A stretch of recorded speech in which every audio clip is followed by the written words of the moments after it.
Hai, aku Latul Masaro, absen 3 dari kelas 11. Hai, aku Ananta Surya Pradana, absen 5 dari kelas 11. Hai, aku Inanda Kapusitasari, absen 18 dari 11. Hai, aku Mariana Evanur Diana, nomor absen 22 dari kelas 11. Hai teman-teman, pada era globalisasi seperti saat ini, banyak anak muda yang acuh tak acuh terhadap sejarah dan budayanya sendiri. Nah, sebagai pelajar yang berprofil Pancasila, hendaknya kita harus melestarikan sejarah dan budaya kita sebagai bagian dari warisan bangsa dan dunia. Hari ini kelompok kami akan berkunjung pada salah satu museum yang ada di Nganjuk, yaitu Museum Anjuk Ladang, untuk melaporkan hasil observasi dan promosi kami mengenai museum sebagai cagar budaya dan sejarah. Mau tahu gimana keseruan kita? Yuk tonton terus video berikut ini. Museum Anjuk Ladang memiliki letak yang strategis, yakni dekat dengan pusat kota dan jalan utama. Juga terletak dekat di sebelah timur Terminal Nganjuk. Museum Anjuk Ladang buka pada weekend maupun weekday dari pukul 8 hingga pukul 2 siang. Tanpa berbasa-basi, yuk langsung saja kita masuk ke Museum Anjuk Ladang. Terdapat dua bagian dari museum ini, yaitu bagian luar dan bagian dalam. Pertama, kita akan membahas bagian luar terlebih dahulu. Setelah memasuki gerbang sebelah timur maupun barat, kita akan disambut oleh sebuah pendopo yang berbentuk joglo, yang di dalamnya terdapat sebuah replika prasasti Anjuk Ladang.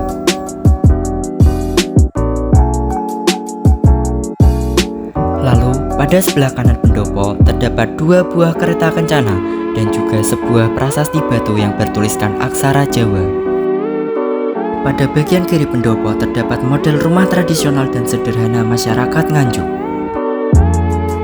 Selanjutnya, pada sekeliling Museum Anjuk Ladang terdapat arca dan juga reruntuhan atau sisa-sisa arsitektur zaman dahulu yang ditemukan di area Nganjuk. Berikutnya, kita akan membahas bagian dalam Museum Anjuk Ladang. Di sini kami akan membagi ke dalam dua ruangan, yaitu depan dan belakang.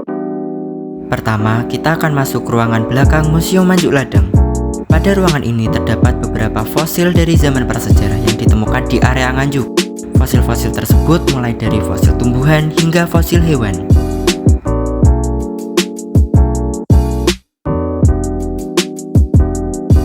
Lanjut, kita akan memasuki ruangan depan Museum Anjuk Ladang.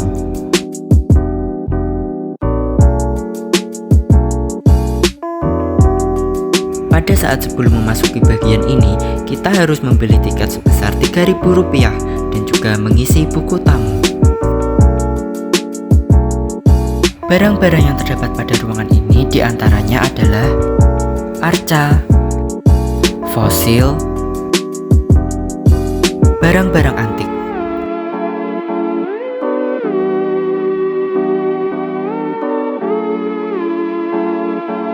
Nilai tukar atau uang Indonesia pada era kolonial dan pasca kolonial. Foto-foto pada era kolonial.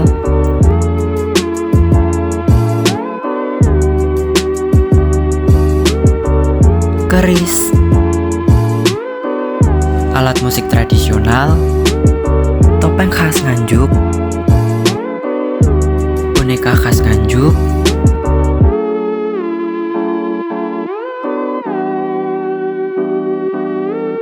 wayang kulit,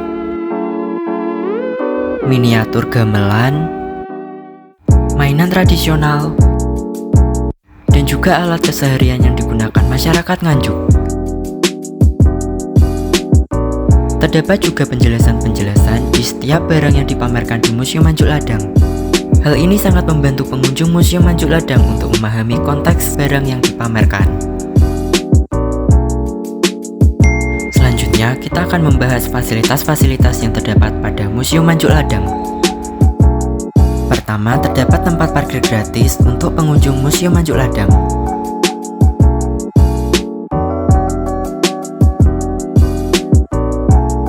Lalu juga terdapat kamar mandi yang juga gratis untuk para pengunjung Museum Anjuk Ladang. Terdapat juga gazebo, serta tempat cuci tangan.